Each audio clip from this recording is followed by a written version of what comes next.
Hi friends, welcome to Srimathi Kumari Telugu audio stories. ఇది small stories ఇష్టపడే వారికి మినీ కథల మణిహారం అని లింక్ డిస్క్రిప్షన్లో ఇచ్చాను. ఇది స్మాల్ స్టోరీయే కానీ 2 అవర్స్ పైన వచ్చింది, అందుకే 2 భాగాలు చేశాను. ఈరోజు చదరంగం పార్ట్ 1. జీవిత చదరంగం. ఎవరికి ఎవరు సొంతము, ప్రాణమైన ఎందుకు విడిపోతారో. పూర్విక పేరుకు మూలం ఉదయించేది అని. ఆమె జీవితం ఉదయించాలి అని ఒక మారుమూల గ్రామం నుంచి మహానగరానికి భయంగా బిక్కున వచ్చింది. ఆమె చేతిలో అడ్రస్ పేపర్ చూసుకుంటూ టాక్సీ వాళ్ళని అడిగింది. టాక్సీ వాళ్ళ పూర్వికని చూస్తూ, ఈ అడ్రస్లో నీకేం పని అని ఎటకారంగా అన్నాడు. అతను ఎందుకు అలా అన్నాడు అంటే, ఆమె చూపించిన అడ్రస్ చాలా రిచ్ ఏరియా. పూర్విక లంగా ఓణిలో ఉంది, పెద్దగా చదువుకోలేదు అనేది కూడా అర్థమవుతుంది, అందుకే అలా అన్నాడు. పూర్విక అన్న, ఈ అడ్రస్లో నన్ను దింపండి, అక్కడ నాకు చాలా పని ఉంది, అక్కడికి వెళ్ళకపోతే నా బతుకు తెరువు కూడా లేదు అని పూర్విక ఒకలాగా అన్నది. టాక్సీ వాళ్ళ పూర్వికని చూస్తూ, ఏమోలే, అడ్రస్లో బతుకు తెరువు ఉందేమో, ఇళ్లల్లో పని చేసుకునే అమ్మాయి అనిపించలేదు, కానీ ఎవరి రాతలు ఏంటోలే అన్నట్టు అతను ఆ అడ్రస్లో దింపాడు. పూర్విక ఆ ఏరియాలోకి ఎంటర్ అయినప్పుడే ఆమె గుండె దడా కొట్టుకుంటుంది. వాళ్ళు ఉండేది పల్లెటూరు, కానీ ఆమె బావతో ఎప్పుడన్నా దగ్గర ఉన్న టౌన్కి వచ్చినా ఆమె భయపడేది. అలాంటిది అంతటి మహానగరంలో, అందులో అక్కడ ఉన్న ఇల్లు, ఆ రోడ్లు అవన్నీ చూస్తుంటే తన నీడ తనకు అద్దంలో కనిపించినట్టు అనిపిస్తుంది. అంత అద్భుతంగా ఆ ఏరియా ఉంది. ఎప్పుడైనా బావతో సినిమాకు వెళ్తే సినిమాలో చూసింది, కానీ ఆమె నిజ జీవితంలో ఇదే మొదటిసారి. ఇప్పుడు పూర్వికకి 25 సంవత్సరాలు. 4 సంవత్సరాల క్రితం ఆమెకు ప్రాణమైన బావతో పెళ్లి మండపంలో కూర్చుంది. ముహూర్తం టైం దాటిపోయినా కానీ ఆమె కోరుకున్న నందు బావ రాలేదు. ఆమె మెడలో తాళి కట్టలేదు. అలా పెళ్లి ముహూర్తం 11-12 మధ్యలో ఉన్నది. ఆమె అదే మండపంలో సాయంత్రం వరకు కూర్చుంది. వచ్చిన బంధువులు తినేసి వాడెప్పుడో పారిపోయి ఉంటాడు అని పూర్విక తల్లి అయిన వనజాక్షిని తిడుతున్నారు. కానీ ఆమె పడుతున్న బాధ ఆ భగవంతుడికే తెలుసు. వదిన పురిటి నొప్పులకు కేకలు పెడుతుంటే, అన్న కంగారుతో పరుగులు పెడుతుంటే, వనజాక్షి అప్పటికి ఇంకా పెళ్లి కాలేదు. వదినని ఊరడిస్తూ అన్నను శాంతపరుస్తూ, పండంటి బిడ్డ మీకు పుడుతుంది అని ధైర్యం చెప్తూ ఉండగా వదిన ప్రసవించింది. మొదట ఆ బిడ్డను ఆమె చేతుల్లోనే తీసుకుంది. మగపిల్లవాడు. వాడిని రక్తపు ముద్దలానే ముద్దు చేసింది. అన్నకు చూపించి, నేను చెప్పానా నాకు అల్లుడే పుడతాడు అని ఎంతో అల్లరిగా వాడిని గుండెలకు అద్దుకుంది. వనజాక్షికి తల్లిదండ్రులు లేకపోవటం వల్ల అన్నే ప్రపంచం. అతను కూడా వనజాక్షిని చాలా గారాబంగా చూసుకుంటాడు. అలా ఇప్పుడు వాళ్ళ ఇంట్లో అల్లరి చేయటానికి నందు పుట్టాడు అని ఆ ఇంట్లో సంతోషాలు వెళ్లి విరిశాయి. నందు తల్లికి అంత హెల్త్ సరిపడక నందున ఎక్కువ వనజాక్షి పొత్తిళ్లలోనే ఉన్నాడు. అలా నందుకి 4వ సంవత్సరం వచ్చినప్పుడు వనజాక్షికి మంచి సంబంధం చూసి పెళ్లి చేశారు. చెల్లి మనసుకు తగినవాడు అని అన్న ఆనందంగా పెళ్లి చేశాడు. వాళ్ళ అన్యోన్య దాంపత్యానికి వనజాక్షి నెల తప్పింది. ఆమె నిండు నెలలప్పుడు వాళ్ళ దూరపు బంధువులు ఎవరో మరణించటం వల్ల వనజాక్షిని తీసుకువెళ్ళకూడదు అని 5 సంవత్సరాల నందుని కూడా ఆమె దగ్గరే ఉంచి జాగ్రత్తగా ఉండమని వాళ్ళు వెళ్ళారు. ఆ కర్మలు చూసుకుని తిరుగు ప్రయాణంలో వీళ్ళు ముగ్గురు కూడా అనంతలోకాలకు వెళ్ళిపోయారు. అప్పుడు వనజాక్షి బాధ వర్ణనాతీతం. ప్రాణంగా చూసుకునే భర్త, కంటికి రెప్పలా చూసుకునే అన్న, ఆమె కడుపులో కనుతెరవని ఒక బిడ్డ. అమ్మ ఏది అత్త అని పాటికి 10 మాటలు అడుగుతున్న నందు ఏం చెప్తుంది? తనని ఓదార్చేవాళ్లే లేరు. ఆ క్షణం నందుని గుండెల్లో పెట్టుకుంది. ఆమెకు అన్న పంచిన ప్రేమ ఎంత గొప్పదో ఆ ప్రేమను నందుకు చూపాలి అనుకుంది. గొప్పగా బతికిన కుటుంబం ఏమీ కాదు. అన్న కట్టించిన ఒక సొంత ఇల్లు, అతనికి 4 ఎకరాల పొలంలో చెల్లికి 2 ఎకరాలు, అతను 2 ఎకరాలు ఉంచుకున్నారు. వనజాక్షి అత్తగారికి పెద్దగా ఏమీ లేదు. అన్ని కార్యక్రమాలు అయిపోయాక అన్న ఇంటికి చేరింది. అల్లారు ముద్దుగా పెరిగిన వనజాక్షికి పెద్దగా వ్యవసాయం పని రాదు. కౌలు కింద తిండి గింజలు వచ్చేటివి, అవి వాళ్ళకి ఎక్కువ కనుక కాసిన్ని అమ్ముకుంటే పై ఖర్చులకు. ఇల్లు పెద్దగా ఉండటం వల్ల పెరట్లో కూరగాయలు పెంచేది. అలా వనజాక్షికి పూర్విక జన్మించింది. నందు వయసు అప్పుడు పెద్దగా ఏమీ లేదు, కానీ ఆ చిన్న పాపని చూసి చాలా మురిసిపోయేవాడు. అలా పూర్విక పుట్టినరోజు నందు తల్లిదండ్రులను మర్చిపోయాడు. ఇక అతని ప్రపంచం అత్త పూర్విక.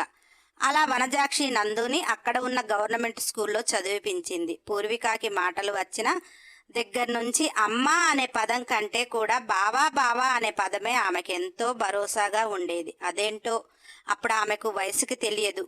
నందు కూడా అంతే. కాసేపు పూర్విక కనపడకపోతే అత్త పూరి ఏది, అత్త పూరి ఏది అని ఆత్రపడేవాడు. గవర్నమెంట్ స్కూలు 5 సంవత్సరాలు లేనిది చేర్చుకోరు కనుక నందు 6వ తరగతిలో ఉండగా పూర్వికాని కూడా అదే స్కూల్లో చేర్పించారు.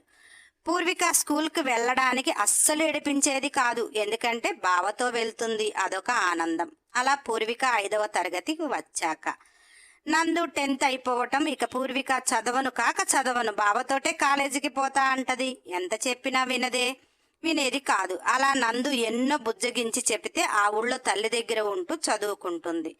నందు కాలేజీ పక్క ఊరికి సైకిల్ మీద వెళ్ళి వచ్చేవాడు. అలా నందు ఇంటర్ అయిపోయేటప్పుడు పూర్విక మెచ్యూర్ అయింది. అప్పుడే యవ్వనంలోకి వస్తున్న నందుకు పూర్విక ఒక అద్భుతంలా అనిపించింది. అప్పటి వరకు ఇద్దరు ఎంతో దగ్గరగా ఉండేవారు. పూర్విక మెచ్యూర్ అయిన దగ్గర నుంచి పూరిని చేరనివ్వటం లేదు పెద్దలు. మరదలతో మాట్లాడంది అతనికి కాలం గడవదు. ఇంటర్ అయిపోయింది, పై చదువులకు డబ్బు లేదు. ఉన్నంతలో చిన్నపాటి ఫంక్షన్ పూర్వికకు చేసింది. డిగ్రీ చదువుకోవటానికి నందుని వెళ్ళమని వనజాక్షి అంటే నందు అత్త కాలేజీ ఫీజులు లేకపోయినా హాస్టల్ ఫీజులు అవి ఇవి అని ఉంటాయి. ఎంత గవర్నమెంట్ కాలేజీలో అయినా కొద్దిగా ఖర్చులు కూడా ఉంటాయి. ఎలా అత్త అంటే వనజాక్షి 1 ఎకరం పొలం అమ్మి డబ్బులు బ్యాంకులో వేస్తాను, కానీ నువ్వు మాత్రం చదువు ఆపకు. నీ చదువుతోటే నీ జీవితం బాగుంటుంది. నువ్వు వ్యవసాయ పనులు చెయ్యలేవు అని బుజ్జగించి పంపించింది. అప్పుడే నందుకి పూర్వికకి ప్రేమలు చిగురిస్తున్నాయి. బావ వెళ్ళిపోతాడు అంటే పూర్విక గుక్క పెట్టి ఏడుస్తుంది. బావ స్కూల్కి రాకపోయినా కాలేజీకి పోయి వచ్చిన ఇంటి దగ్గర కనిపించేవాడు. ఇప్పుడు ఇంటి దగ్గర కూడా కనిపించడు అంటే ఆమె మనసు అస్సలు ఒప్పుకోక ఎంతలా ఏడుస్తుందో. అప్పుడు వనజాక్షి, బావ బాగా చదువుకుంటే నిన్ను పెళ్లి చేసుకున్నాక పడవంత కారులో సిటీకి తీసుకుపోతాడు.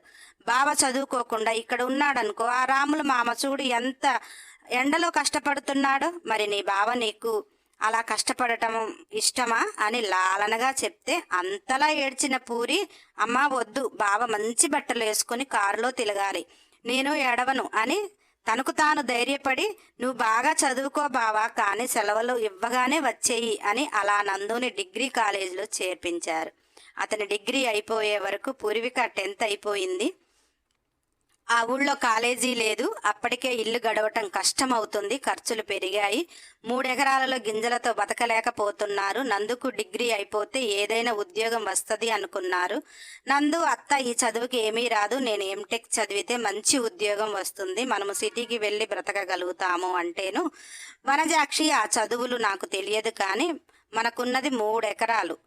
ఇప్పుడు నువ్వు చదివితే చదువుకి డబ్బులు కావాలి అంటున్నావు. మనం ఆ భూమి అమ్మేసి ఆ 2 సంవత్సరాలు చదువుకొని ఏదైనా ఉద్యోగం చేసుకొని ఇది కూడా అప్పటికి పెద్దదవుతుంది, మీ ఇద్దరికి ముడి పెడితే నా బాధ్యత తీరుతుంది అని ఆ ఉన్న 3 ఎకరాలు అమ్మి నందు అకౌంట్లో వేసి వనజాక్షి ఒకటే చెప్పింది, నీ జీవితంతో దీని జీవితం ముడిపడింది అనుకో. నీ చదువు మధ్యలో ఆగితే మీ జీవితాలు సుఖంగా ఉండవు అని దీన్ని చేతిలో పెట్టకుండానే దీని పేరుతో ఉన్న 2 ఎకరాలు కూడా నీకే అమ్మి ఇచ్చాను. దీన్ని మాత్రం అన్యాయం చెయ్యకు అన్నది.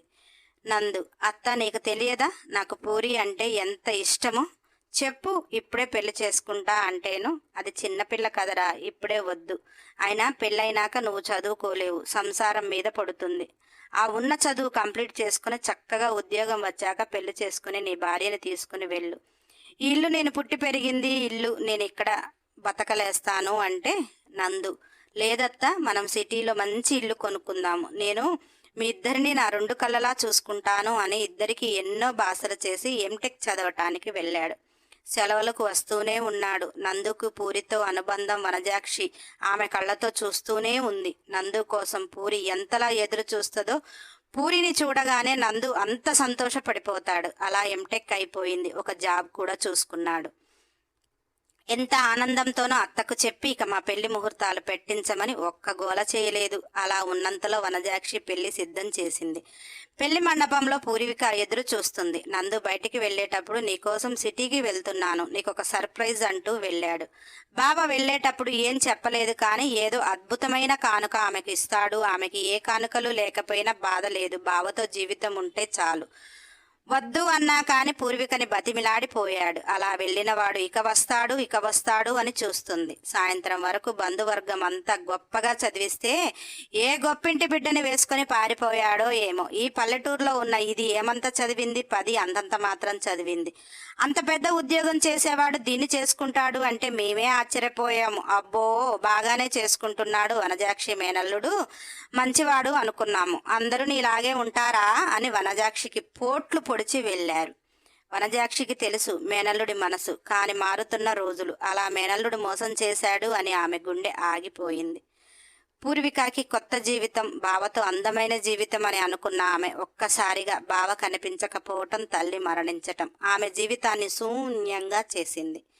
ఆమె స్నేహితురాళ్ళు ఆ ఊళ్ళో ఉన్న వాళ్ళందరూ నా బావ అని సిటీలో చదువుతున్నాడని, నీ చదువు అయిపోయి చదవకున్న దగ్గర నుంచి ఏదో ఒక పని చేస్తూ అతనికి పెట్టుకున్నావు, నా బావకు బట్టలు కావాలి, నా బావకు వాచీ కావాలి, నా బావకు బండి కావాలి, అలాంటి బావ ఈరోజు నిన్ను మోసం చేసి వెళ్ళిపోయాడు అని అందరూ అంటుంటే ఆమె గుండె బద్దలైపోతున్న మనసు, నా బావ అలా చెయ్యడు, అసలు నా బావకి ఏమైంది, అతనికి ఏదో అయింది, సిటీకి వెళ్ళిన ప్రతి ఒక్కరిని కనుక్కోమని చెబుతూ ఉంటుంది. అలా పూర్విక ఆ ఊరికి ఒకటే బస్సు వస్తుంది, ఒకటే బస్సు వెళ్తుంది. అది వస్తే ఆ బస్సు దగ్గరే ఉంటుంది, వచ్చిన వాళ్ళని కనుక్కుంటుంది, వెళ్లే వాళ్ళని మరీ చెబుతుంది. అదే ఆమె దినచర్యలో అదొక భాగం. ఆమె బావ మోసం చేశాడు అంటే ఆమె మనసు ఒప్పుకోవటం లేదు. అతనికి ఏమైంది, ఎటువంటి పరిస్థితిలో ఉన్నాడు అని అదొక రకమైన పిచ్చిలో బ్రతుకుతున్న పూర్వికకి వాళ్ళ ఊరు వచ్చిన ఒక అతను అతని సెల్లులో ఫోటో చూపించి, మేము చెప్తే నమ్మలేదు, వీడు ముంబైలో ఉంటున్నాడు, ఈ పక్కన అమ్మాయితో తిరుగుతున్నాడు అని 4 సంవత్సరాల తర్వాత ఆమెకు అందిన కబురు. ఆ ఫోటో చూసి బావ బ్రతికున్నాడు, జబర్దస్త్గా ఉన్నాడు. పక్కనున్న అమ్మాయి ఫోటో చూడటం లేదు. ఆమెను మోసం చేశాడు అంటే ఆమె మనసు ఒప్పటం లేదు. అందుకే ఆమె జీవితానికి అతను తప్ప మరో ప్రపంచం లేదు. అతని కోసం పయనమయ్యి ఇప్పుడు ఆ ఇంటి ముందు ఆగింది. పూర్విక చేతిలో ఉన్న అడ్రస్ కాగితాన్ని ఆ ఇంటి ముందున్న వాచ్మెన్కి చూపిస్తూ, అన్న ఈ అడ్రస్ ఇదే కదా అన్నది. వాచ్మెన్ పేరు రవి. ఇదే, ఎవరు కావాలి అన్నాడు. పూర్విక నందు ఫోటో చూపిస్తూ, ఇతను ఇక్కడేనా ఉండేది అన్నది. రవి, అవును, నందు సారు, చిన్న సారు ఇక్కడే ఉండేది, మీరెవరు అన్నాడు. పూర్విక, ఇతను మా బావ అనగానే రవి పూర్వికాని పైనుంచి కిందకి చూస్తూ, నువ్వేదో నాటకాలు ఆడటానికి వచ్చినట్టుంది, నందు సారు సంగీత మేడానికి కాబోయే భర్త, నీ వాలకం చూస్తుంటే వాళ్ళకేదో చిచ్చు పెట్టేలా ఉన్నావు, వెళ్ళు అని గద్దించాడు. పూర్విక, నిజమన్నా, ఇతను నాకు మేనబావ అని బాధగా చెప్పింది. రవి, చూడమ్మా, నువ్వు వాళ్ళకి కావాల్సిన దానివైతే ఆ ఇంటి ఎదురుగా ఒక బల్ల ఉంటే దాని మీద కూర్చోమన్నాడు. ఎందుకంటే వాళ్ళు బయటికి వచ్చినప్పుడు వాళ్లే చూసుకుంటారు, నేను పంపిస్తే మాత్రం అస్సలు ఊరుకోరు. అయినా నిన్ను చూస్తుంటే నాకేదో తేడాగా అనిపిస్తుంది, నా ఉద్యోగాన్ని పోగొట్టి నా పొట్ట కొట్టకు అన్నాడు.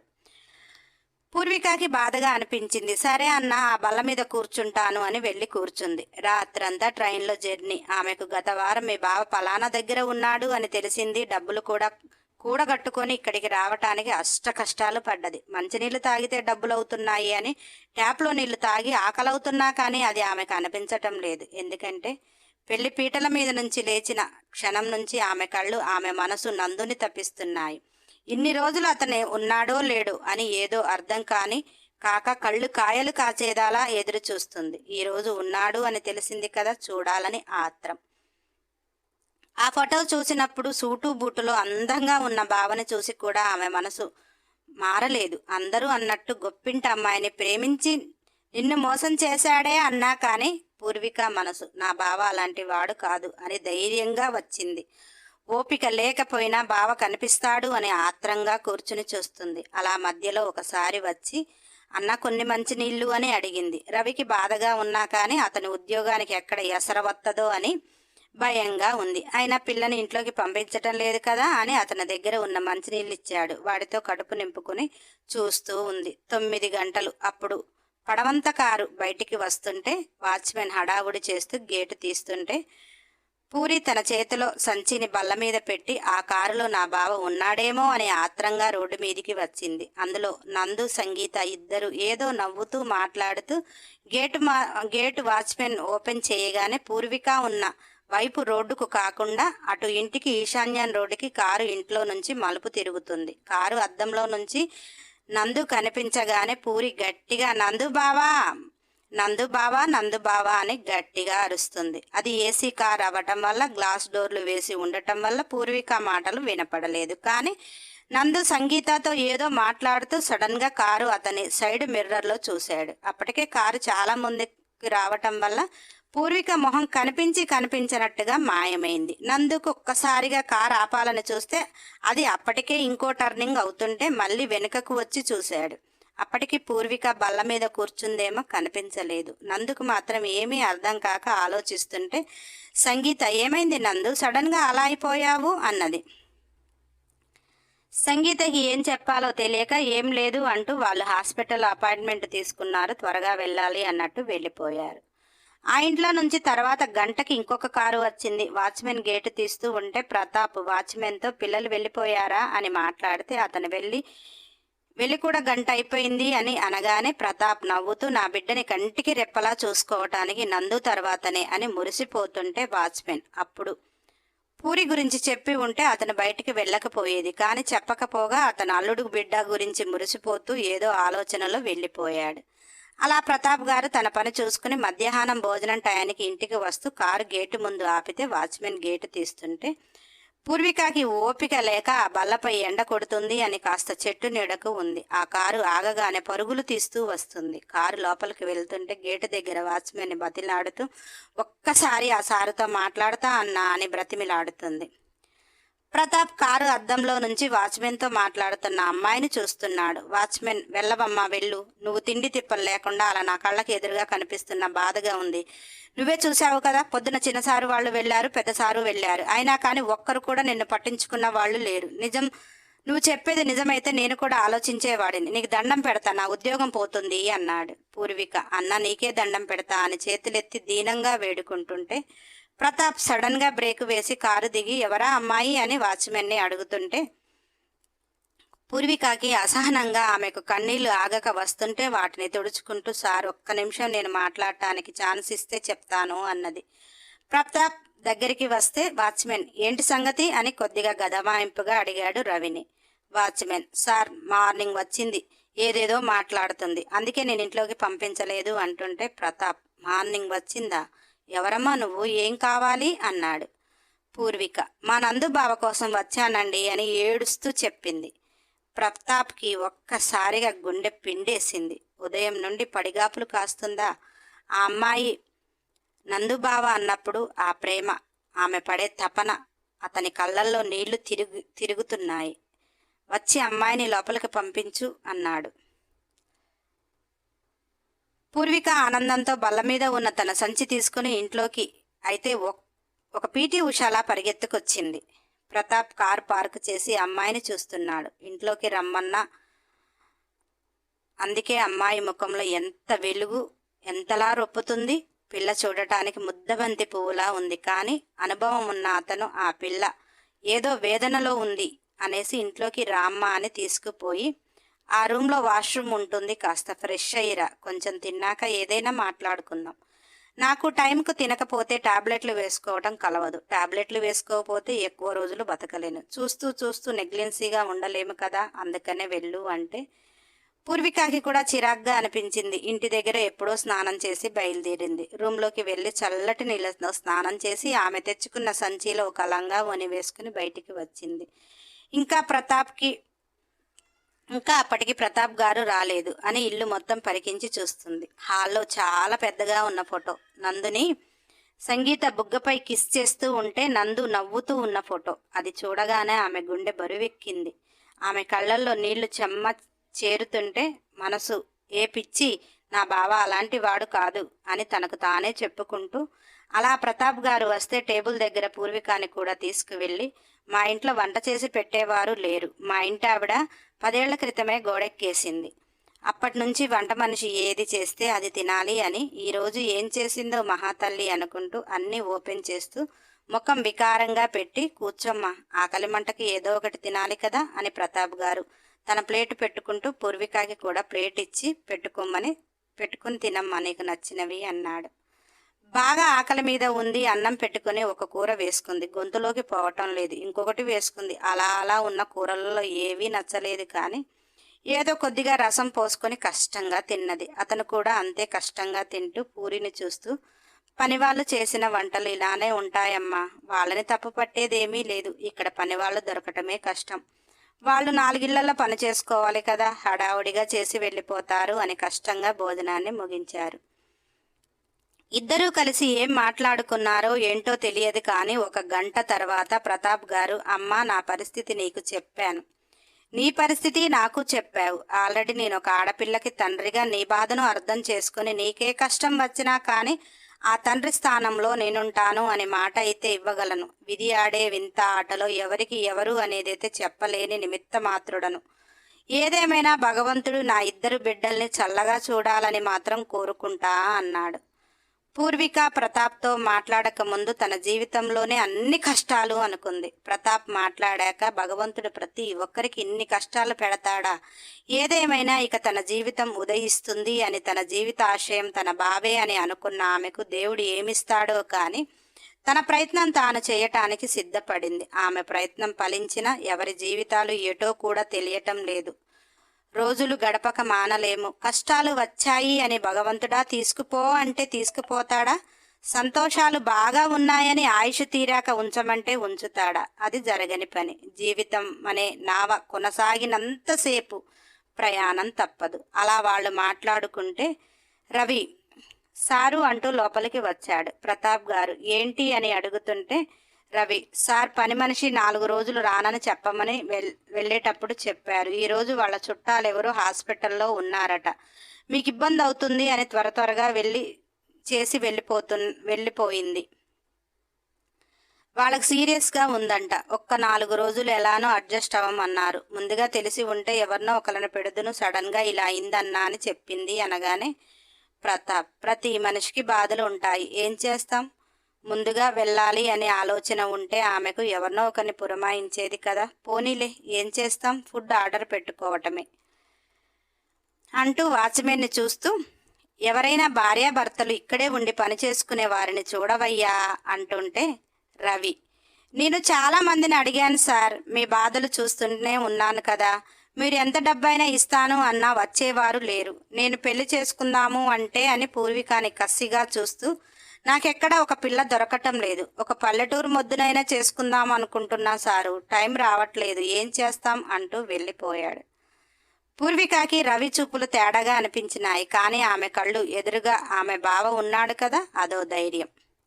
డాక్టర్ ఎదురుగా నందు సంగీత ఇద్దరు కూర్చొని ఉంటే ఆమె రిపోర్ట్లు చూస్తూ, చాలా రిజల్ట్ ఉంది నందు గారు, నిజంగా ఇదొక మిరాకిల్ అని కూడా చెప్పవచ్చు.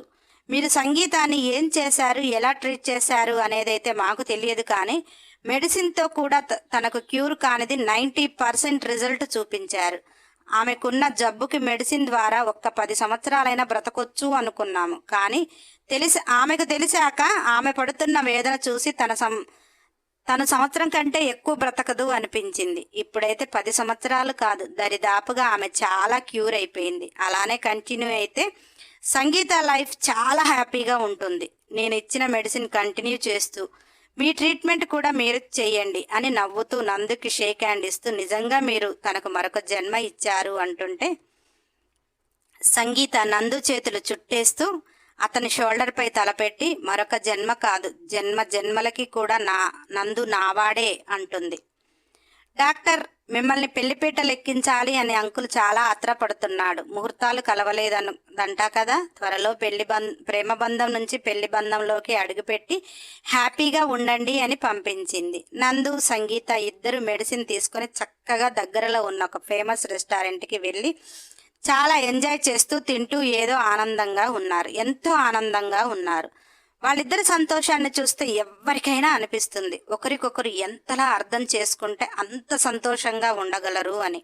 అలా ఇద్దరు ఎంతో సంతోషంగా 3 గంటల ప్రాంతాన ఇంటికి వచ్చారు. అప్పటికి ప్రతాప్ గారు పూర్విక సోఫాలో ఎదురుగా కూర్చొని ఇంకా ఏదో మాట్లాడుతున్నారు. గేట్లో నుంచి కారు వస్తుంటే, వాళ్ళు వస్తున్నారమ్మా, నిన్ను చూసి మా సంగీత ఎవరు అంటే దానికి తెలియదు, జీవితం నా దగ్గర లేదు, ఏం చెప్పాలి, మావిడ తరపు చుట్టాలమ్మాయి అని చెప్తా, ఎందుకంటే మా సంగీతకి తల్లి పుట్టిల్లు గురించి పెద్దగా తెలియదు అని అంటూనే ఉన్నాడు. కారు పార్క్ చేసి ఇద్దరు ఎంతో సరదాగా ఒకరి చెయ్యి ఒకరు పట్టుకొని వాళ్ళ ఆనందంతో వాళ్ళు నవ్వుకుంటూ లోనికి అడుగు పెట్టారు. వాళ్ళిద్దరినీ అలా చూసిన పూర్విక వెంటనే లేచి నిల్చుంది. ఇక ప్రతాప్ గారు టెన్షన్ చూడాలి. పూర్వికని అలా చూస్తున్న నందుకి ఏమీ అర్థం కావటం లేదు. ఉదయం ఆ రూపం అతని కనులకు కనిపించినప్పుడే చాలా ఆందోళనకు గురయ్యాడు. ఇప్పుడు నిలువెత్తు బొమ్మగా ఎదురుగా కనిపిస్తున్న పూర్వికను చూసి అతని చెయ్యి ఆటోమేటిక్గా అతని తలలోకి వెళ్ళిపోయింది. ఏదో నొప్పిగా అనిపిస్తుంది, తల బరువుగా భారంగా అనిపించింది. వెంటనే ఇప్పటి వరకు అంత సంతోషంగా ఉన్న నందుని చూడగానే సంగీత ఒక్కసారిగా ఆమె షోల్డర్పై అతనిని తీసుకుని, నందు మళ్ళీ పెయిన్గా ఉందా అంటూ సోఫాలో కూర్చోబెట్టి, సంగీత ఎంత కంగారు పడుతుందంటే అంత కంగారు పడుతుంది. పరుగున నందు రూంలోకి వెళ్ళి టాబ్లెట్లు తీసుకుని వాటర్ బాటిల్ తెచ్చి అతని బుగ్గలు గట్టిగా వత్తి ఆ టాబ్లెట్ వేసి నీళ్లు పోసింది.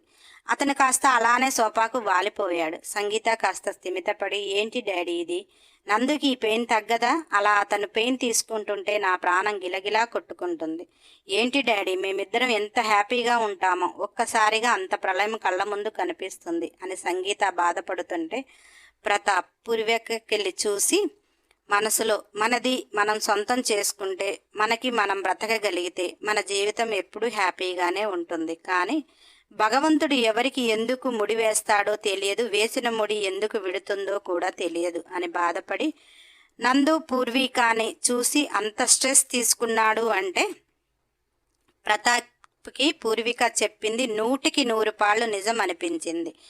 కళ్ళ ముందు ఇద్దరు ఆడపిల్లల జీవితాలు బ్యాలెన్స్ పిన్నుగా నందు కనిపిస్తున్నాడు. ఏ ఆడపిల్ల జీవితం ఎంత అగాధమవుతుందో, అతని తండ్రి ప్రాణం ఎంత కొట్టుకుంటుందో అతనికి తెలుసు.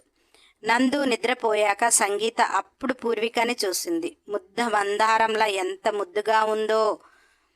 ఆమె బట్టల్లో పేదరికం కనిపిస్తుంది, కానీ ముఖం ఎంత కలగా ఉంది. సంగీత పూర్వికని చూడగానే అప్పటి వరకు పూర్విక నందుని చూస్తూ ఆమె ప్రాణం విలా విలా కొట్టుకుంటుంది.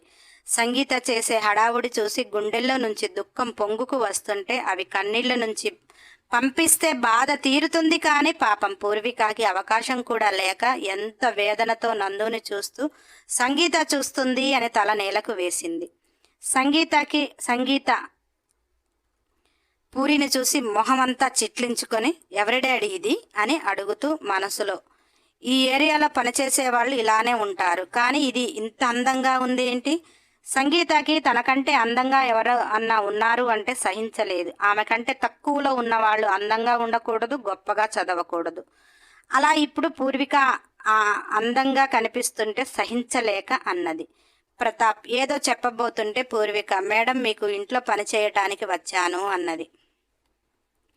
సంగీత, అయినా మహాతల్లివి, అడుగు పెట్టగానే మా నందుకు ఇంత బాధనిచ్చావు, ఇక నీ వంట తింటే మేము ఉంటామా, పైకి పోతామా, బిడ్డ వచ్చిన వేళ గొడ్డు వచ్చిన వేళ అని ఎక్కడో చదివాను, అలానే అంటూ నందు చెయ్యి ఆమె 2 చేతుల్లో పట్టుకొని, ఇతను నా జీవితంలోకి వచ్చాక నా జీవితం వసంతంగా మారింది, ఎందుకో నిన్ను చూస్తుంటే ఏదో తేడాగా ఉంది, తమరి పాదం మహిమ అనుకుంటా, ఇలాంటి వాళ్ళని పని వాళ్ళని పెట్టుకోవద్దు డాడీ అంటుంది సంగీత బాధ అంతా. ఏంటంటే పూర్విక మొహంలో నవ్వు, ఆమె అందం అంత పాజిటివ్గా అనిపిస్తుంటే సంగీత అది సహించలేక నెగిటివ్గా మాట్లాడుతుంది.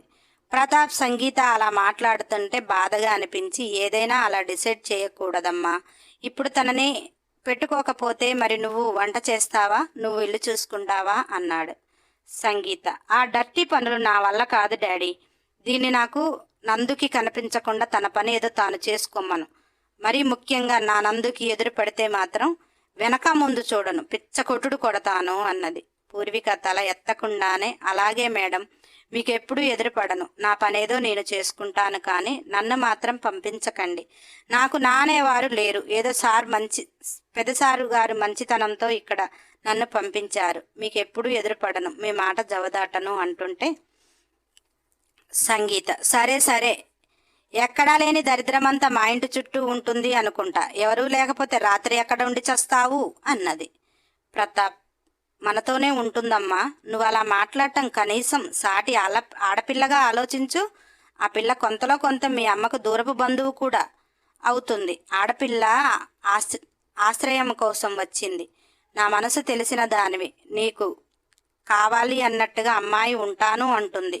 నువ్వు మాత్రం నోరు పారేసుకోకు అనగానే సంగీత, చూసారా డాడీ, ఒక్క మాట ఎప్పుడు నన్ను అనని వారు మీరు అంటున్నారు. ఆమెను చూడలేదు. నందు అలా అయిపోయాడు. డాక్టర్ నన్ను చెక్ చేసి నాకే ప్రాబ్లం లేదు, హ్యాపీగా 100 ఏళ్ళు బతుకుతావు అన్నది. కానీ నాకు ఆ నమ్మకం అనిపించటం లేదు అని కోపంగా లోనికి వెళ్ళింది. ప్రతాప్, ఇదే మా పరిస్థితి. నువ్వు నెగ్గలేస్తావా? నువ్వు ఇప్పటికీ అంటే నా ఆస్తిలో సగభాగం నీకిచ్చి నీకు మంచి జీవితాన్ని ఇస్తాను అన్నాడు. పూర్విక నవ్వుతూ, నాది కాని దాన్ని నేను ఆశించను. నాదైనది కూడా భగవంతుడు నాకు ఇవ్వకుండా పొందను.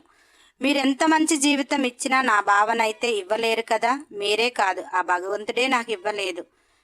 ఇలా వాళ్ళని చూస్తూ అయినా బ్రతికే అంత ధైర్యం ఉంది, కానీ నా భావని వదిలి పెట్టుకునే ధైర్యం నా దగ్గర అయితే లేదు. ఎందుకంటే మీకు ముందే చెప్పాను, నా జీవితమే కాదు, నా సర్వస్వం కూడా నా బావ.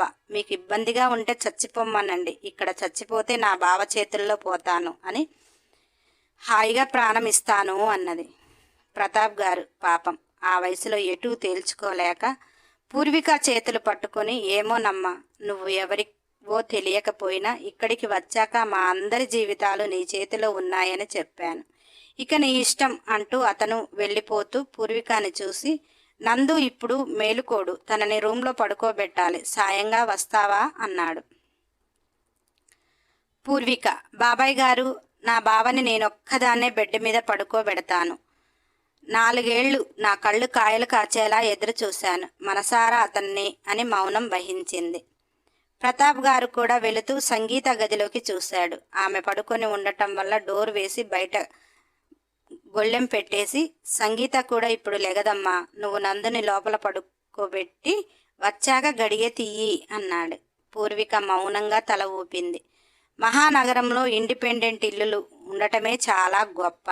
ఆ ఇల్లు అప్స్టేర్ అయితే కాదు. ప్రతాప్ గారు కట్టించాలి అంటే అతని దగ్గర డబ్బు ఉంది, కానీ గత 10 సంవత్సరాలుగా అతని జీవితం మీద ఆశ ఏ కోరిక లేక సంగీత చిన్నప్పుడెప్పుడో కట్టించిన ఇల్లు. అప్పుడు బడ్జెట్ను బట్టి 3 బెడ్రూమ్లు, వంటగది, దేవుడి గది, హాలు, డైనింగ్ హాలు అన్నీ కలిపి ఉంటాయి.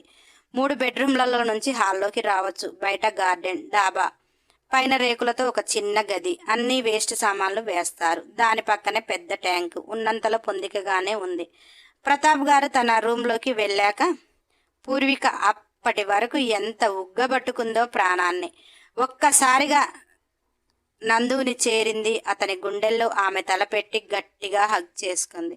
ఆ క్షణం ఆమె కన్నీళ్లు అతని షర్టు తడుపుతూ గుండెల్లోకి చల్లదనాన్ని పంపిస్తుంటే ఆ గుండె కూడా ఆమె కోసం ఎగసి పడుతుంది. ఆ గుండెకు తెలుసు పూర్విక బాధ, కానీ అది ఓదార్చలేదు, పూర్విక బాధను తీర్చలేదు. అలా పూర్విక తన బాధను తీర్చుకుని నందు ముఖాన్ని చేతిలోకి తీసుకుని ఎంత అపురూపంగా చూస్తుంది అంటే ఆమె కళ్ళు అతన్ని రూపాన్ని ఎప్పుడు మరిచిందని. చిన్నప్పటి నుంచి బావ అంటే ఎంత ప్రాణం.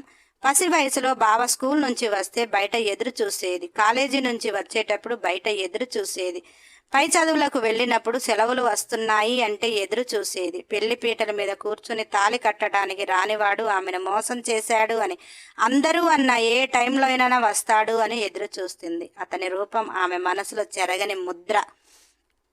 అంత అపురూపంగా చూసుకుంటూ ఆమె భుజాల మీద అతను చేతిని వేసుకుని అతని నడుముని గట్టిగా పట్టుకుని ఆమె నడుస్తుంటే నందు నడవలేక కాళ్ళు ఈడుస్తున్నాడు. అయినా కానీ బలంగా అతన్ని గదిలోకి తీసుకుని వెళ్ళింది.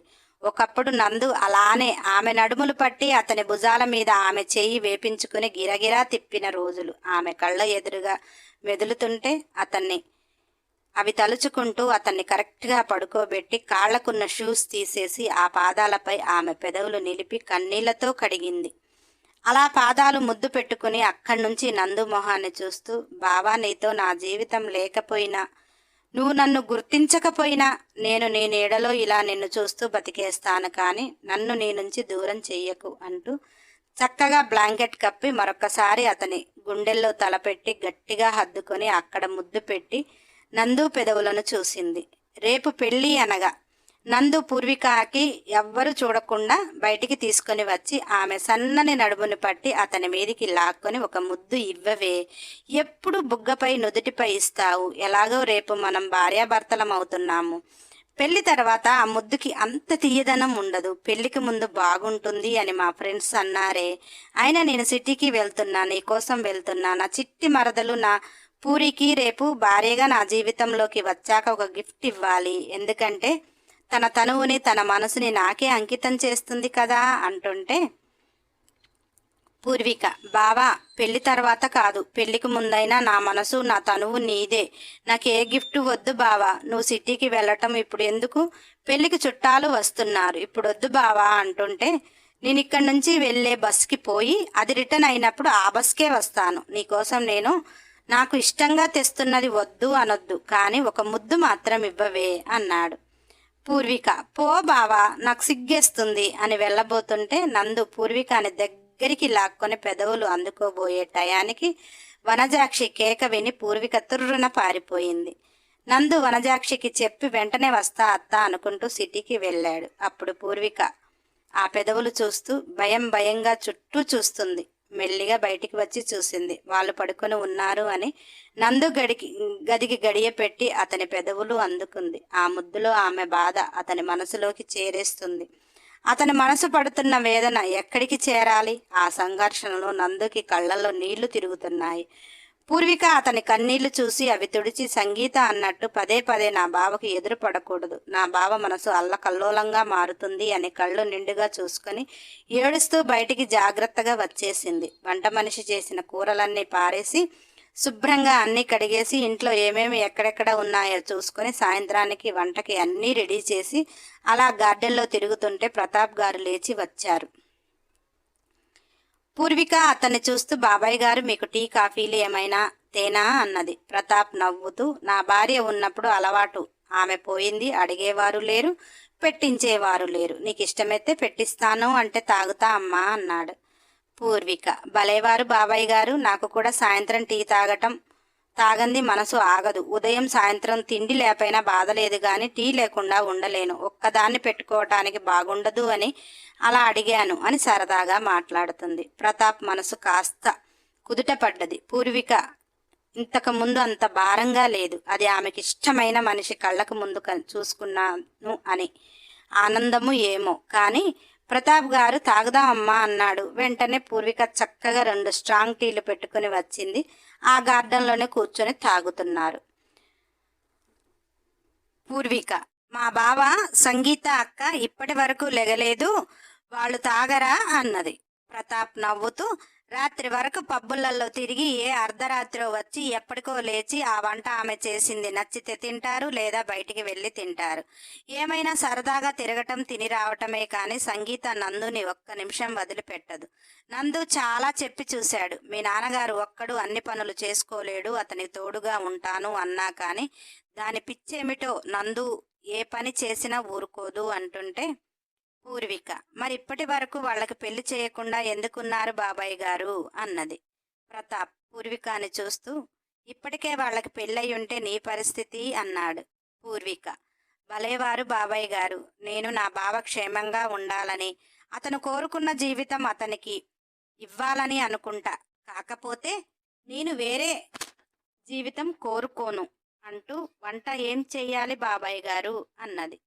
ప్రతాప్ గారు నవ్వుతూ, వాళ్ళిద్దరు ఇంట్లో ఉంటే అప్పుడు చేద్దువు, వాళ్ళు వెళ్ళారు అంటే నైట్ భోజనం తినరు, మన ఇద్దరికీ చాలు. ఆ వాచ్మెన్ మగపిల్లవాడైనా భలేగా చేసుకుంటాడు వంటలు, వీళ్ళు తినకపోతే వేస్ట్ అవుతుంది అని ఇస్తే కూడా బాబాయ్ వద్దు సార్, ఆ వంటలు నేను తినలేను అంటాడు అని నవ్వుతుంటే పూర్విక, ఇక్కడ నాకేమీ తోచటం లేదు బాబాయ్ గారు, మీకు చక్కగా వండి పెడుతూ ఇంటి పని చూసుకుని కూడా ఈ ఊళ్ళో నేను బతకటానికి ఏమైనా పని దొరుకుతుందా అని అడిగింది. ప్రతాప్ గారు, నువ్వు చదివిన దానికి ఈ మహానగరంలో ఏమీ ఉండదమ్మా, నీకు తెలియదు కానీ పని మనుషులకి ఎక్కువ డిమాండ్ ఉంది.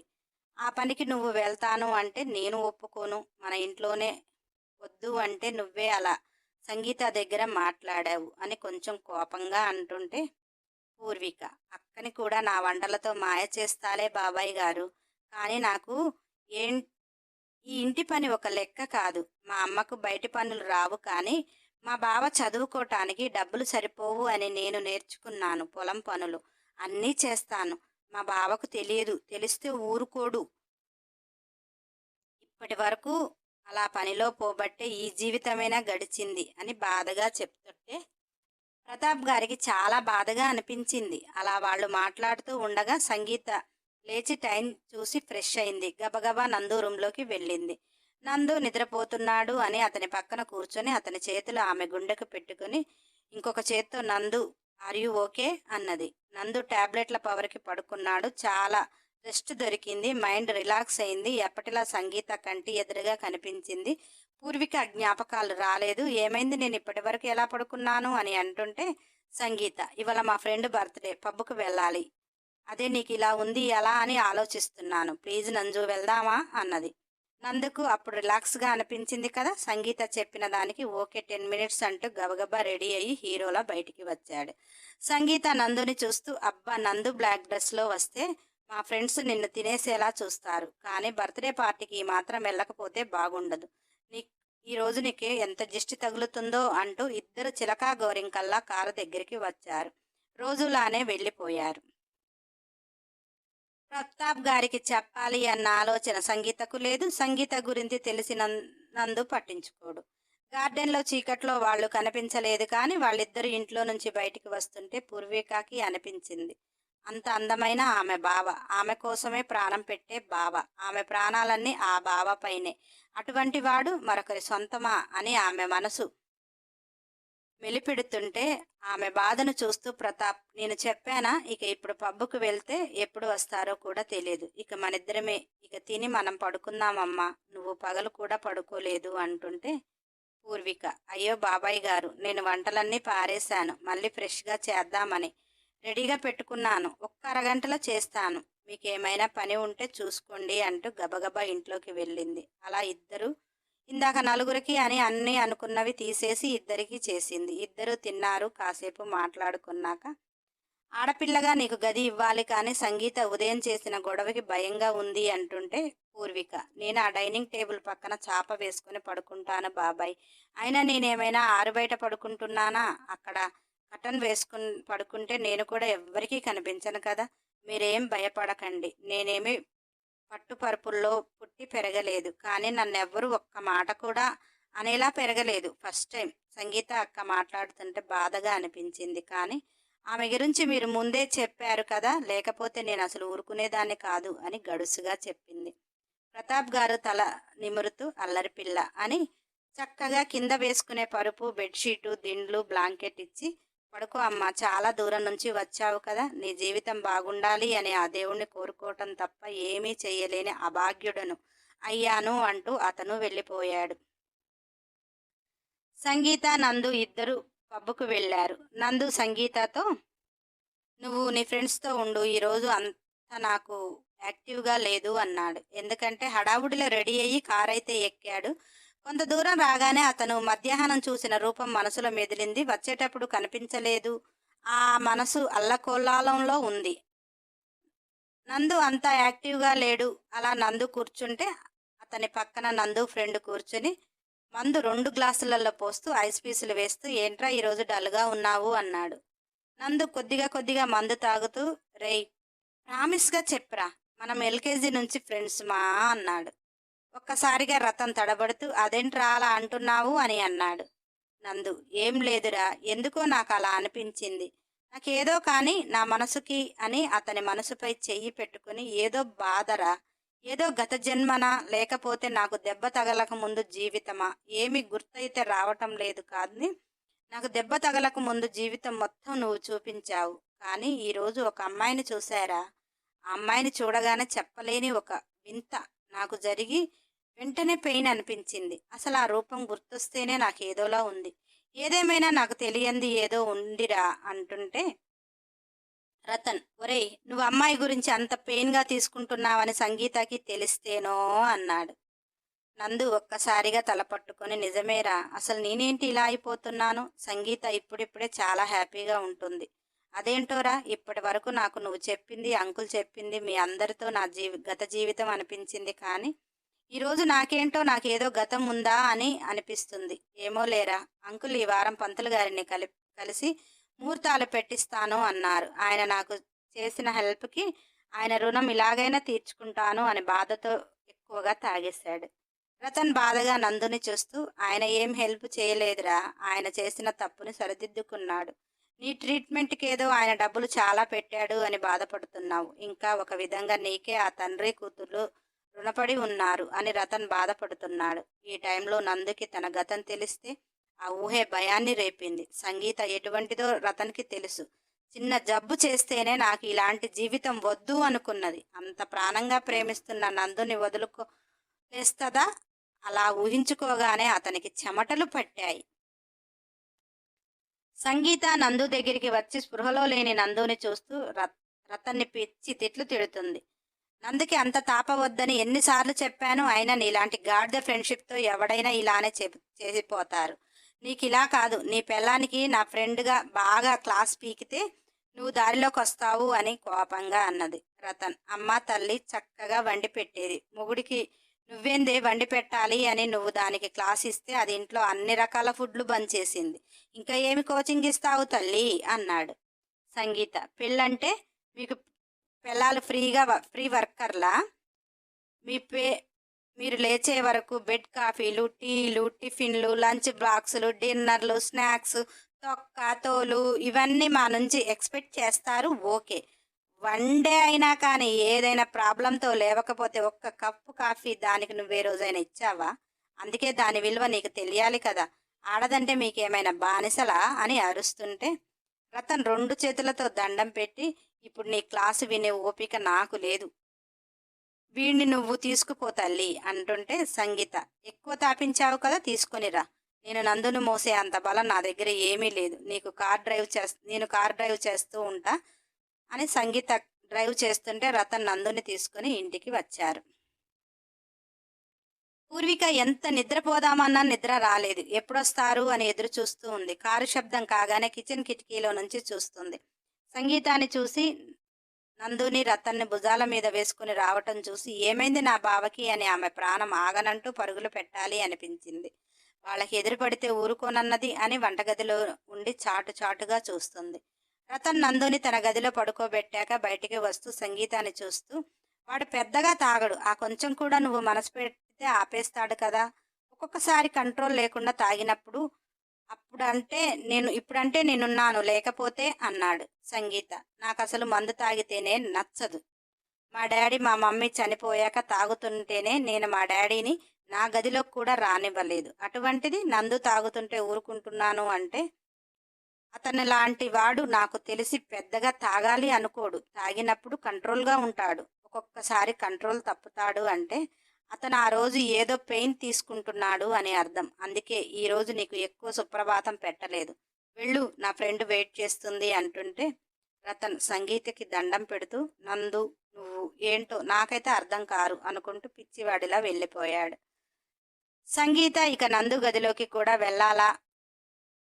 వెళ్ళలే. తన గదిలోకి వెళ్ళి డోర్ బోల్ట్ పెట్టేసుకుంది. పూర్విక నందు గదిలోకి వెళ్ళింది. బాగా తాగిన వాసన. వెళ్ళేటప్పుడు హీరోలాగా వెళ్ళాడు, వచ్చేటప్పుడు జీవం లేని వాడిలా రావటం సహించలేకపోయింది. అతని సంతోషంగా ఉంటే ఆమె దూరంగా ఉండి అయినా చూస్తూ బతికేస్తుంది. కానీ ఎందుకిలా? ఒకవేళ నన్ను చూసిన దగ్గర నుంచి అతని గతం ఏమైనా గుర్తుకు వస్తుందా అని తన మొహం పై పడుతున్న హెయిర్ని సరిచేస్తూ అక్కడ ముద్దు పెట్టి, ఏదేమైనా బావా, నువ్వు సంతోషంగా ఉంటేనే నేను బ్రతకలేస్తాను అని బాధగా వెళ్ళి పడుకుంది.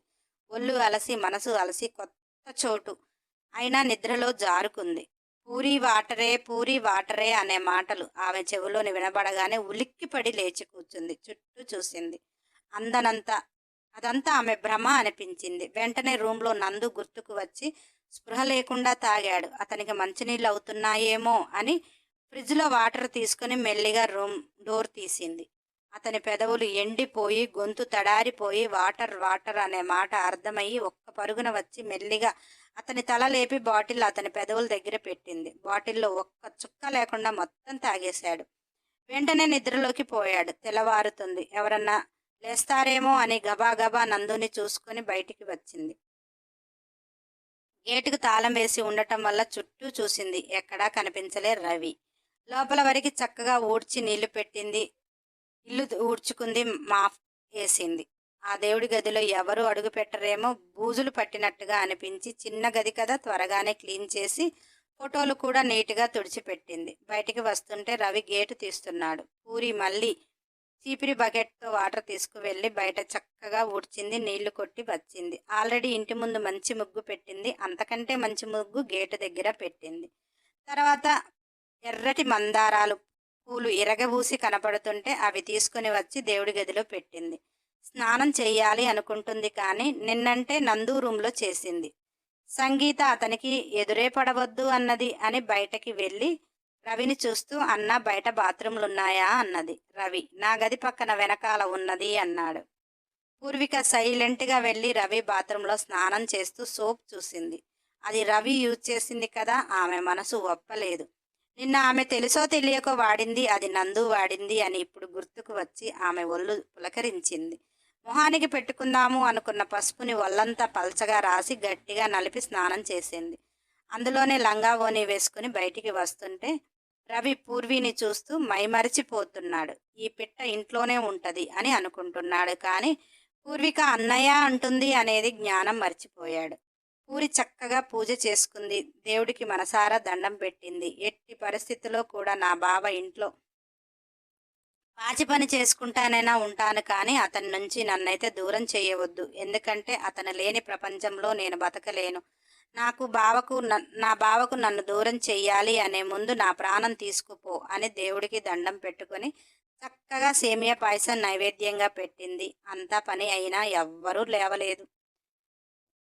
జడ వేసుకోవటానికి బయట దువ్వెన ఎక్కడా కనపడలేదు. బయటికి వెళ్ళి తలని శుభ్రంగా దులుపుకొని అక్కలు ముక్కలుగా అల్లుకుంది. చెట్టుకి గులాబీ పువ్వు అందంగా కనపడుతుంటే ఆ పువ్వును ముద్దు పెట్టుకుని వాళ్ళ ఇంట్లో పూచిన గులాబీ పువ్వు నందు కోసి తీసుకుని వచ్చి ఆమె జడలో పెట్టడం గుర్తు చేసుకుని మనసారా నవ్వుకొని ఆ పువ్వు తలలో పెట్టుకుంది. పుత్తడి బొమ్మలాగా ముద్దుగా ఉన్న పూర్విక ఏమీ అలంకరణ లేకపోయినా భగవంతుడి ఇచ్చిన రూపురేఖలు అందంగా ఉన్నాయి. ఆ మేనుకు ఊళ్ళో అయితే పచ్చి పసుపు పెట్టుకునేది. ఇక్కడ మామూలు పసుపు ఒంటికి పెట్టుకున్న పచ్చని పసుపు కొమ్ములా నిగనిగలాడుతుంది.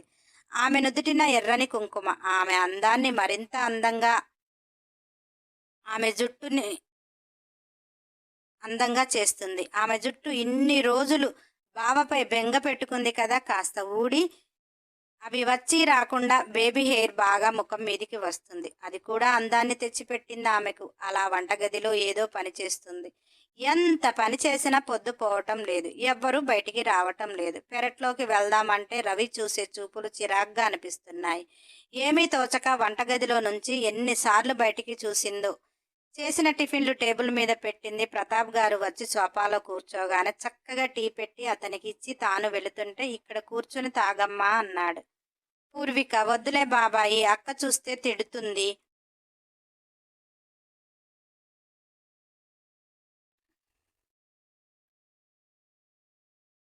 కాలుకు తగిలే పుల్లని కనిపెట్టుకుని తిరగాలి కదా అంటూ వంటగదిలో ఒక పక్కకి కూర్చుని నిదానంగా తాగుతుంది. అలా గ్లాస్ పక్కకు పెట్టి గోడకు తలపెట్టింది. ఏదో ఆలోచిస్తా రాత్రి సరిగా నిద్ర లేదు కదా, అలా నిద్రలోకి జారుకుంది. ప్రతాప్ గారు రెడీ అయ్యే వచ్చి చూసే వరకే పూర్విక అలా నిద్రపోతుంటే పాపం అనిపించింది. టేబుల్ మీద అన్నీ కనిపిస్తుంటే ఇష్టంగా తిన్నాడు. ఎప్పుడో భార్య ఉండగా తిన్నాడు. ఇప్పుడు పూర్విక చేస్తే తిన్నాడు. ప్రతాప్ గారు నీ బ్రతుకు చల్లగా ఉండాలి, నీ కడుపు చల్లగా ఉండాలి తల్లి. నీ జీవితాన్ని ఇలా బలిపెట్టిన మాకు కూడా కమ్మగా వండి పెట్టే అంత సహన గుణం నీకు ఉంది. ఆ భగవంతుడు నీకు మేలే చేస్తాడు అని మనసారా అనుకొని భారంగా శ్వాస తీసుకుని పూర్వికాని ఒకసారి చూసి అతని పనికి అతను వెళ్ళిపోయాడు. సంగీత 10 గంటలకు లేచి ఫ్రెష్ అయ్యి నందు రూమ్కి వచ్చింది. నందుని లేపుతుంటే అతను ప్లీజ్ నాకు ఓపిక లేదు అని అటు తిరిగి పడుకుంటున్నాడు. సంగీత ప్లీజ్ నంజు కొంచెం టిఫిన్ చేసి మళ్ళీ పడుకుండు, నైట్ కూడా ఏం తినలేదు ప్లీజ్ అన్నది. నందు కష్టంగా లేచి ఫ్రెష్ అయ్యి వచ్చాడు. ఇద్దరు ఎప్పటిలాగే ఆ డైనింగ్ టేబుల్ మీద కూర్చొని ఎవరి కాళ్ళు పెట్టుకుని తింటున్నారు. వాళ్ళు లేచే వరకే పనామె టిఫిన్లు వంటలు అన్ని చేసి ఆ టేబుల్ మీద పెట్టి వెళ్ళిపోతుంది. ఈ రోజు కూడా సంగీతకు నిన్న పూర్విక వచ్చింది అనేది పెద్దగా గుర్తు పెట్టుకోలేదు.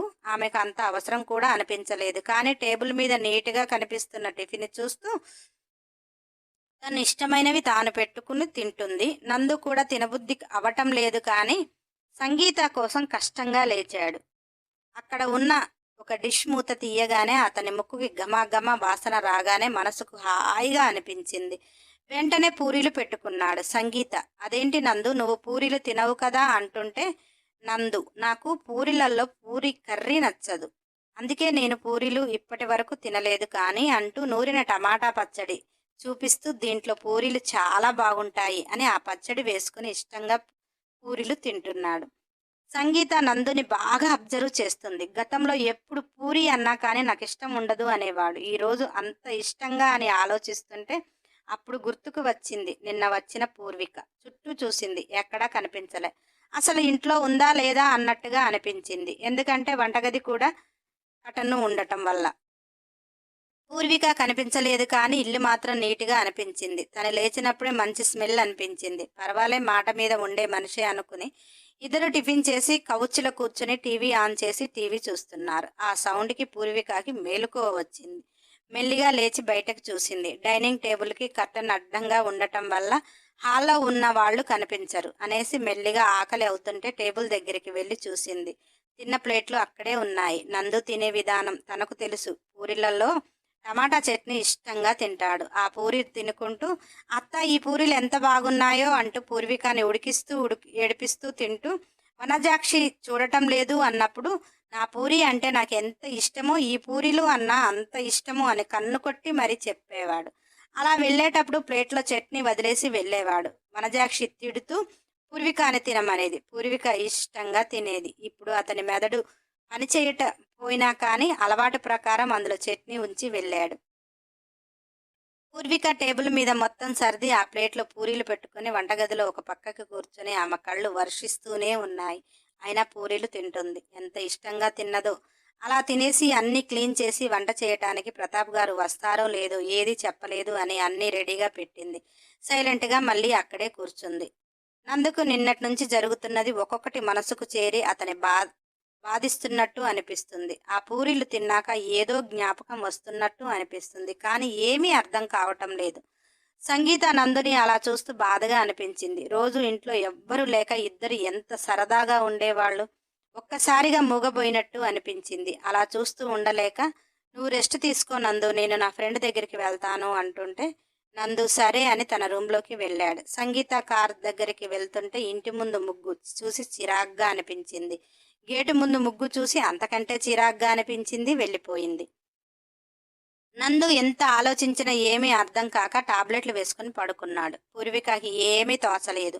ప్రతాప్ గారు లేరు, సంగీత లేదు. వాళ్ళ రూమ్లన్నా క్లీన్ చేద్దాం అన్నట్టు ప్రతాప్ రూమ్ క్లీన్ చేసింది. సంగీత రూమ్ క్లీన్ చేసేస్తుంటే ఆ రూమ్లోకి రవి వచ్చాడు. గది బోల్టు పెట్టాడు. రవి గేటు తీసేటప్పుడు పర్టికులర్గా ఆ కార్డు చూడలేదు. అందులో సంగీత ఒక్కతే వెళుతుంది అని అతను అనుకోలేదు. ఎందుకంటే ఇప్పటి వరకు కూడా నందు లేకుండా సంగీత ఒక్కరోజు కూడా బయటికి వెళ్ళలేదు. నందుకి బాగా లేకుంటే ఇంట్లోనే ఉంటుంది. ఎక్కడికి వెళ్ళినా ఇద్దరు వెళ్ళాలి. అలా పర్టికులర్గా చూడలేదు. ఇంట్లో పూర్విక ఒక్కతే ఉంటుంది. తనని మచ్చిక చేసుకుని తన దాన్ని చేసుకోవాలి. ఎలాగో ప్రతాప్ గారు జోడీ ఉండమంటున్నారు కదా, వాచ్మెన్గా అతను వంట మనిషిగా పూర్విక ఉంటుంది అని ఒప్పించటానికి వచ్చాడు. సంగీత రవిని చూస్తూ ఏం కావాలన్నా అన్నది. నీతో మాట్లాడాలి అని రవి అంటుంటే పూర్విక చెప్పన్నా అన్నది. రవి, నువ్వు నాకు బాగా నచ్చావు. నువ్వు ఓకే అంటే నేను సార్కు చెప్తాను, మనిద్దరం పెళ్లి చేసుకోవచ్చు అనగానే పూర్విక నవ్వుతూ అన్నా అని నేను అంటున్నాను. ఒక్క రోజులోనే ప్రేమ పుడుతుందా? అయినా అన్నా అంటుంటే ప్రేమ ఎలా పుడుతుంది? అయినా నా గురించి ఏం తెలుసు అని నన్ను పెళ్లి చేసుకుంటాను అన్నావు అని కోపంగా అన్నది. రవి, నువ్వేమైనా మా బాబాయ్ కూతురువా పిన్ని కూతురువా నాకు చెల్లి అవ్వటానికి?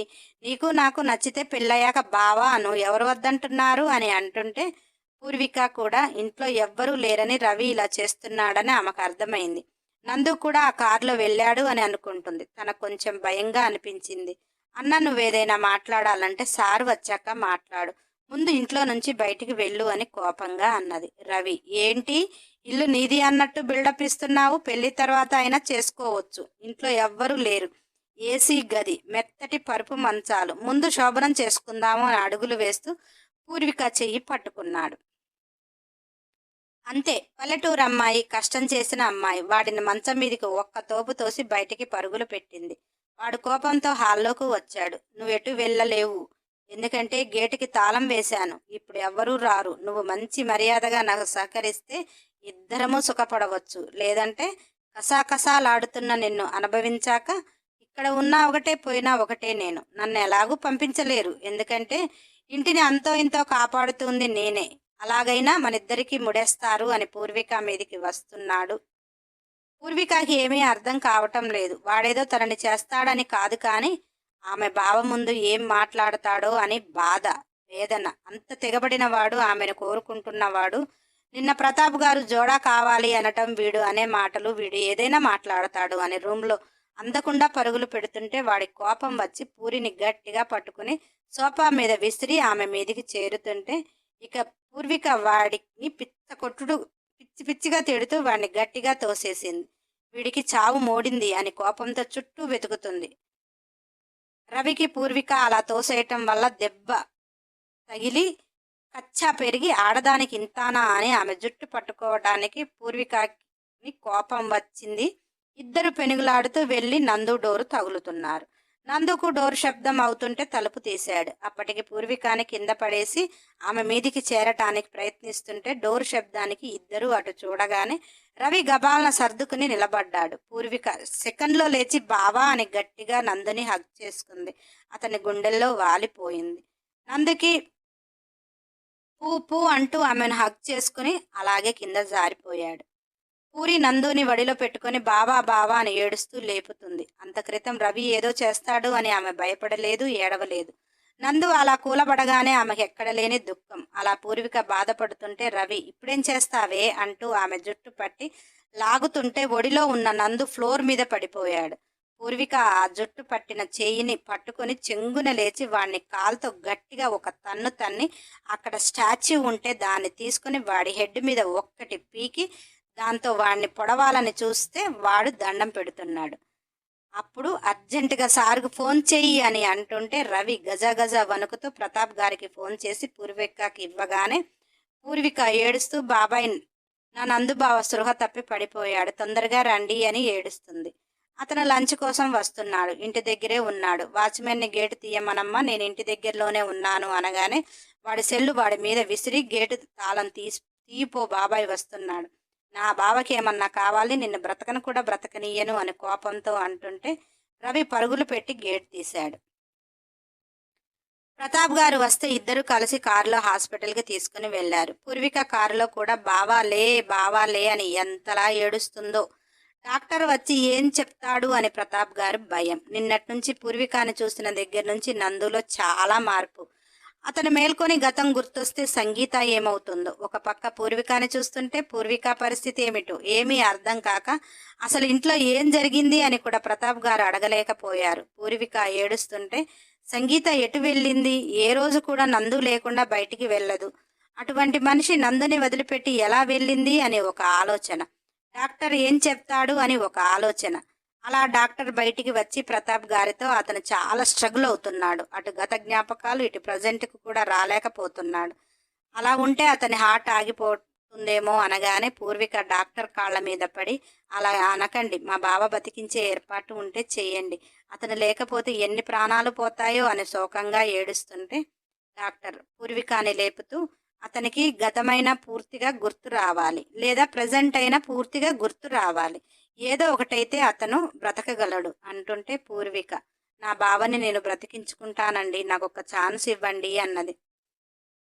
ప్రతాప్ గారు, నందు సిచ్యువేషన్ ఇలా ఉన్నప్పుడు ఆ అమ్మాయి అతని పక్కన ఉండటం కరెక్టేమో అంటుంటే డాక్టర్, అతనికి ఏదో ఒకటి కన్ఫర్మ్గా గుర్తు వస్తేనే స్థిమిత పడతాడు, అలా చెయ్యలేకపోతే ప్రాణాలు కూడా పోవచ్చు, మరి మీ ఇష్టం అన్నాడు. పూర్విక: లేదు, నా బావ బ్రతుకుతాడు, మీకు దండం పెడతాను, నన్ను వెళ్ళనీయండి మా బావ దగ్గరికి అని అంటుంటే డాక్టర్ ఆ రూంలోకి పంపించి డోర్ యువతల ఉండి చూస్తున్నారు. పూర్విక పరుగున నందు దగ్గరికి వెళ్ళింది. అతని చుట్టూ వైర్లు, కనీసం అతని ఊపిరి కూడా తీసుకోలేని పరిస్థితిలో ఉన్నాడు. అతని కండిషన్ ఒక్కసారిగా అలా ఎందుకయింది అంటే పూర్వికని నిన్న చూశాడు. సడన్గా నొప్పిగా పడిపోయాడు. ఆ రోజు బావా అన్న మాటకి, ఈరోజు బావా అన్న మాటకి అతని మనసు లోతుల్లో ఉన్న పూర్విక అతనికి గుర్తు వచ్చే ప్రయత్నం అవుతుండగా ఆమె గట్టిగా హగ్ చేసుకొని అతని గుండెల్లో వాలిపోగానే ఆమె స్పర్శ అతనికి అర్థమయ్యి ఒక్కసారిగా నరాలు ఒత్తిడి ఎక్కువై కుప్పకూలిపోయాడు. అలా అతనికి గత జ్ఞాపకాలు రావటం లేదు. ప్రస్తుతం అతని కళ్ళకు పూర్విక, మనసులో పూర్విక అతనికి అర్థమవుతుంది. కానీ ఎవరీమె అనేది తేల్చుకోలేక పిచ్చివాడిలా ప్రాణాలతో పోరాడుతున్నాడు. అలా పూర్విక ఏడ్చుకుంటూ ఆ వైర్ల మధ్యలో ఉన్న నందువుని చూసి అతని పక్కన కూర్చొని అతని చేతులు ఆమె గుండెకు పెట్టుకుని, బావా, ఈసారి నన్ను కూడా తీసుకుని వెళ్ళు, నువ్వొక్కడివి వెళితే నేనేమైపోతాను అని దీనంగా ఏడుస్తూ అతనికి ఆమెను గుర్తు చేయటానికి అతని చేతులు ఆమె కొంగు చాటు నుంచి బ్లౌజ్ లోపల పెట్టింది. అలా కళ్ళు మూసుకుంది. గత జ్ఞాపకాలకు వెళ్ళింది. పూర్విక పుట్టినప్పుడు ఆమె ఛాతిపై కుంకుడు గింజంత పులిపెర ఉండేది. తెల్లగా ఉన్న పాపకు అక్కడ నల్లగా కనిపించగానే నందు చిన్నతనంలోనే ఆ పులిపెరను వేలుతో తాకుతూ ఆడుకునేవాడు.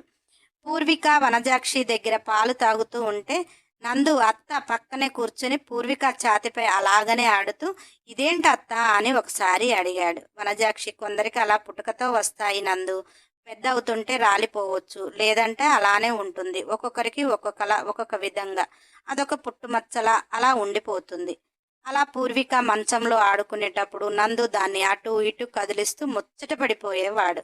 అలా వచ్చి రాని ఊహలోనే కూడా నందు పూర్వికకి ఏదైనా కావాలి అనగానే అక్కడ నన్ను టచ్ చేయనిస్తేనే అనేవాడు. చిన్నతనంలో పూర్వికకి తెలియదు, నందుకు తెలియదు. నందుకు ఎందుకో దాన్ని ముట్టుకోగానే మెత్తమెత్తగా అటు ఇటు కదులుతుంటే ఏదో తెలియని భావన.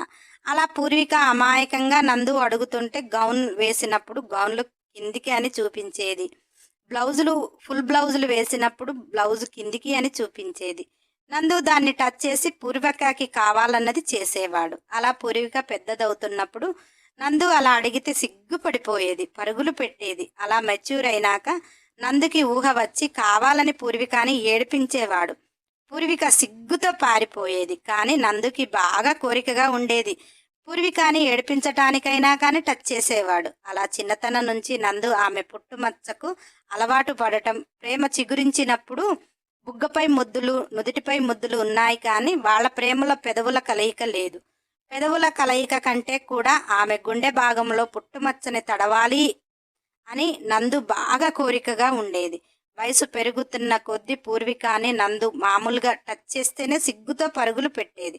అక్కడ అస్సలు టచ్ చేయనీయకపోయేది. ఇంకా ఈ స్టోరీ ఇంకొక భాగం ఉంది. సబ్స్క్రైబ్ చేసుకుని వారు ఉంటే చేసుకుని బెల్ ఐకాన్ టచ్ చేసి ఖచ్చితంగా ఒక లైక్ చేయండి. కంపల్సరీ కామెంట్ ఇవ్వండి. వీలైతే షేర్ చేయండి. మన ఛానల్లో కంప్లీట్ అయిన స్టోరీలు చాలా ఉన్నాయి, ప్లేలిస్ట్లో పెట్టాను, నాన్ స్టాప్గా వినండి.